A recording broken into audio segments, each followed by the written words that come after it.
Bismillahirrahmanirrahim. Assalamualaikum warahmatullahi wabarakatuh. Hari ini saya akan terangkan cara untuk menjawab soalan secara online menggunakan Google Form. Okey, pelajar-pelajar semua akan dapat link, okey. Link seperti ini yang akan diberikan beberapa minit sebelum kertas peperiksaan dimulakan. Okey. Bila dapat link ni, okey, tekan. Kita akan dihantar ke kertas peperiksaan tu lah. Okey. Peperiksaan pertengahan tahun ni contoh soalan. Ini adalah muka hadapan soalan. Di hadapan ni adalah menerangkan tentang kertas peperiksaan tersebut, mata pelajaran apa, waktu peperiksaan, siapa yang sediakan soalan, kemudian arahan. Okey, arahan soalan, kena jawab semua ke dan sebagainya. Okey, macam kertas soalan ni semua soalan wajib dijawab sebelum pergi ke halaman berikutnya. Dia ada beberapa page. Jadi, semua wajib dijawab. Kalau tak tahu jawapan, jawab apa-apa sahaja. Sebab, kalau tak jawab soalan, nanti tak boleh pergi ke halaman berikutnya. Okay? Jadi, letaklah jawapan apa-apa pun. Okay, tapi jangan mengarut. Okay. Muka pertama sekali ni adalah berkaitan dengan maklumat pelajar. Okay? Maklumat pelajar ni macam-macam soalan Ada yang minta email, ada yang minta nama, ada yang minta kelas sahaja dan sebagainya, bergantung pada guru tersebut lah. Macam saya ni, saya ada buat jadual kehadiran kedatangan. Okay. Kedatangan peperiksaan. Jadi, beberapa maklumat perlulah dalam kertas soalan ni. Yang pertama, email. Email ni digunakan untuk hantar markah nanti. Okay. Lepas siap tanda apa semua, terus hantar markah melalui email. Okay, awak boleh dapat markah terus daripada email. Okay. Kemudian nombor kad pengenalan tanpa sempang, okay, tak ada dash tu. Kemudian nama penuh, kelas, okay. Kelas pilihlah kelas apa. Kalau tak ada kelas ni nanti boleh tulis, okay, kelas apa. Kalau tak ada dalam pilihan.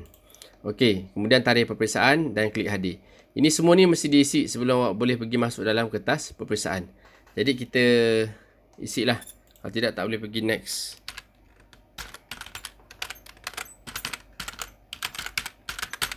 Okey. Nombor kad pengenalan. Nama.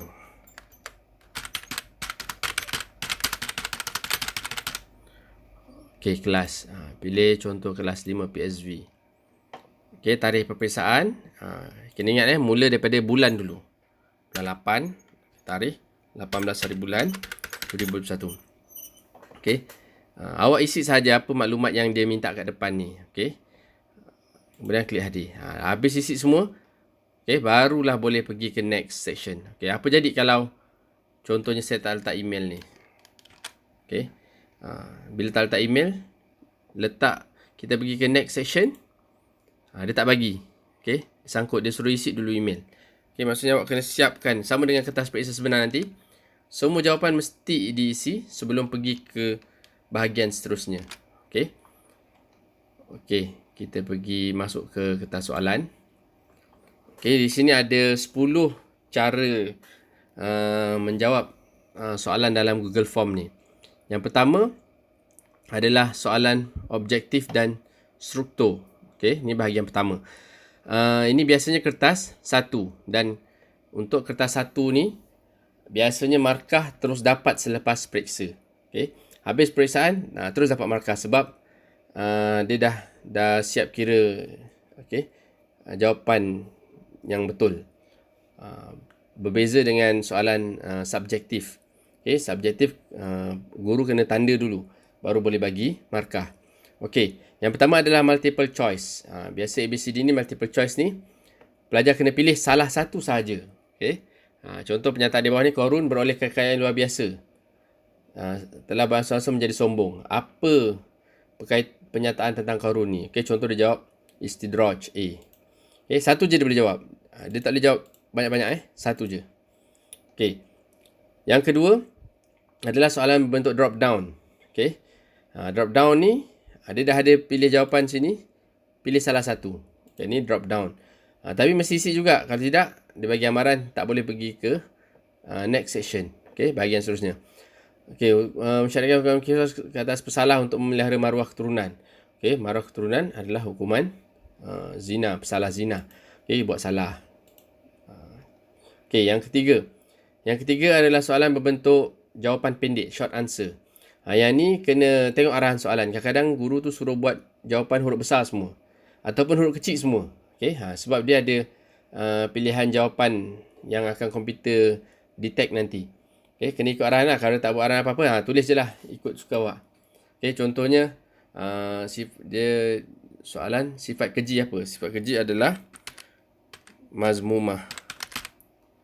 Okey, ni jawab huruf besar semua. Okey, yang keempat, checkbox.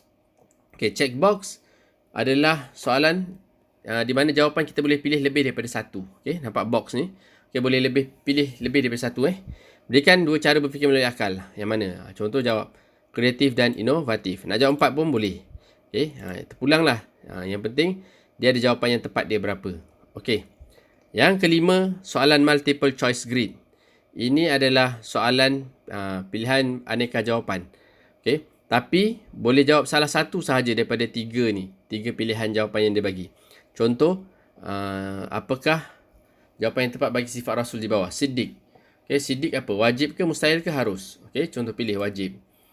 Hianat, sifat apa? Contoh dia buat mustahil. Fatonah, okey, dia buat sifat wajib. Tabligh, dia buat sifat wajib. Basyariah, dia buat sifat harus. Kitman, dia buat sifat mustahil. Okey. Ini salah satu je boleh pilih. Dia tak boleh pilih tiga-tiga. Okey.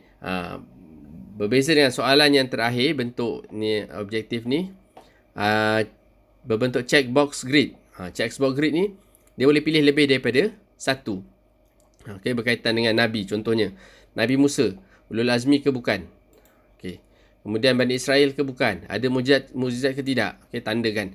Tapi dia dah bagi tahu sini, at least ada satu jawapan bagi setiap baris ni. Okey. Dalam satu baris ni mesti sekurang-kurangnya satu jawapan. Okey. Nabi Yaakob ulul azmi ke bukan? Kalau bukan, tinggalkan kosong. Okey. Nabi Muhammad ulul azmi ke bukan? Bani Israel ke bukan? Kalau bukan, tinggalkan kosong. Okey. Nabi Zakaria ulul azmi ke bukan? Okey. Kalau bukan, tinggalkan kosong. Sekurang-kurangnya. Okey, dah jawab satu, terus baru boleh tekan button next. Okey. Kalau saya kosongkan tadi, tak boleh tekan lagi ni.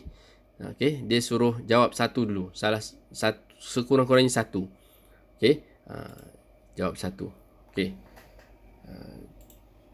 Contoh. Okey, dah siap.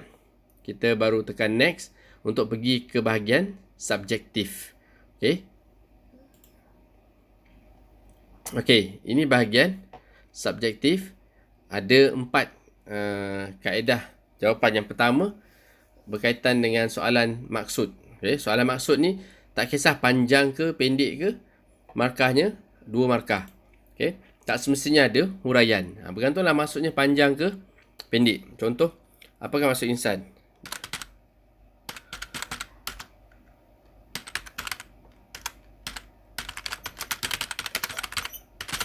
Okay, makhluk istimewa yang berakal.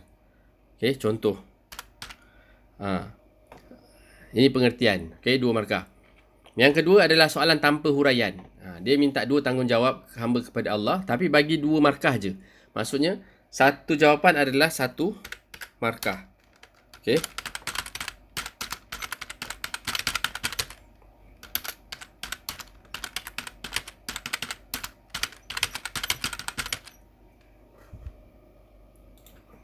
Okey, menjauhi larangannya. Okey, satu ni 1 markah. Maknanya dia tak payah huraian. Sebab dia 2 markah je.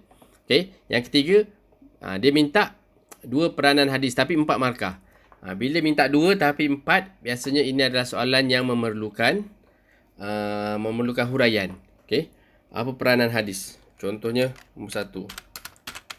Terangkan cara solat seperti. Okey, seperti ni adalah huraian. Solat subuh. Okey, yang kedua, menjelaskan cara berzakat seperti kadar bayaran zakat. Okey. Ini mesti ada, ni adalah huraian. Okey, ada huraian ni barulah dapat 4 markah. Okey, 2 markah, 2 markah. Dan yang ketiga adalah soalan berbentuk kebat. Soalan berbentuk kebat ni adalah soalan 4 markah. Biasanya dia akan bagi stimulus. Awak kena jawab dalam bentuk kebat. Mesti ada isi, ada huraian lengkap dan ada kesimpulan. Okey, barulah dapat 4. Tak boleh awak jawab isi banyak-banyak. Okey, contohnya pandangan tentang hiburan. Okey. Hiburan dibenarkan dalam Islam. Okey. Ini adalah isi. Okey. Jika dah masuk huraian. Ianya mematuhi lunas Islam. Ni huraian. Okey. Huraian lengkap dia apa? Huraian lengkap contoh, kesan ataupun akibat. Seperti. Seperti ni kita ambil contohlah. Huraian lengkap berbentuk contoh. Tidak bercampur lelaki dan perempuan. Okey, ini huraian lengkap 3 markah. Yang keempat, kesimpulannya. Ini adalah markah keempat. Kesimpulannya, Islam itu indah dan tidak menyulitkan. Okey. Ini contoh jawapan kebat. Ada 4-4. Barulah dapat 4 markah. Samalah soalan-soalan berikutnya. Tengoklah. Awak tengok soalan dan markahnya berapa. Okey. Ini contoh-contoh soalan kebat yang lain. Ini terlah jawab apa-apa. Okey. Pastikan semua awak jawab. Okey. Dah habis semua jawapan. Barulah tekan submit. Okey. Bila awak tekan submit. Apa keluar? Kalau jawapan awak telah direkodkan. Kalau inilah kertas 1, terus keluar markah berapa. Okey, kalau ABCD terus keluar markah berapa. Tapi kalau ada soalan yang berkaitan dengan kebat, okey, ada kena type panjang, okey, awak kena tunggu guru tersebut tanda dulu, barulah dia akan keluarkan markah awak dan akan dihantar melalui email yang awak daftarkan tadi. Okey, setakat ini saja penerangan saya tentang cara untuk menjawab soalan online menggunakan Google Form. Sekian, Assalamualaikum warahmatullahi wabarakatuh.